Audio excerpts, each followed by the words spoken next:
Hello guys, kamusta kayo? Ako nga pala si Lizelle ng My Low Carb Recipes Journey. So kung hindi nyo po alam, kung bago pa lang po kayo sa channel ko, marami po akong recipe sa mga gustong pumayat at maging healthy. So, subscribe lang kayo at i-click nyo yung notification bell para every time na mag-upload po ako ng bagong recipe, updated po kayo. So, ito pong ginawa kong meal prep is swak na swak sa budget at madali lang po itong gawin, lalo na sa mga sa mga nagtatrabaho. Pwede ito kasi para init nyo na lang, tas yun. Napakadali lang na itong recipe na to. Even beginner, kayang-kaya pong gawin to. So, dito, kakain ka na ng masasarap, pero hindi ka tataba. Tapos magiging healthy ka pa. O, diba? So, pasensya na kayo sa mga, for those who are, my followers are in English speaking, just click the settings to, basta yun, chuba.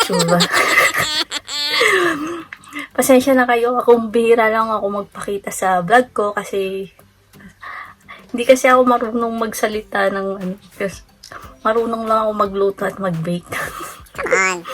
So, maraming salamat pa sa suporta nyo.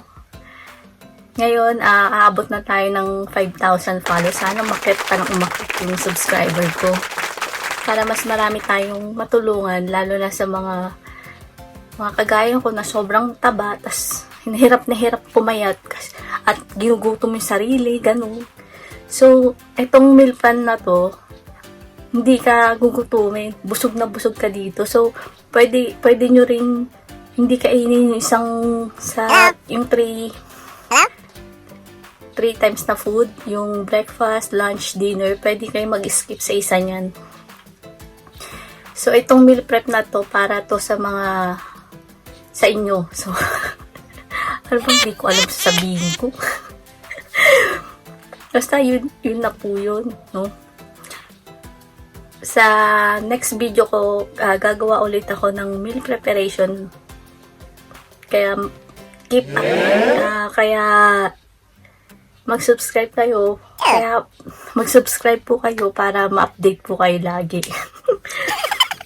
So mga friends, itong meal prep na to, naka-include na yung bawat net carb ng bawat meal. So hindi na po kayo mahihirapang mag-compute. So keep watching po hanggang sa dulo. Like and share this vlog to your friends and family. My low carb recipes journey. Thank you po. Bye-bye.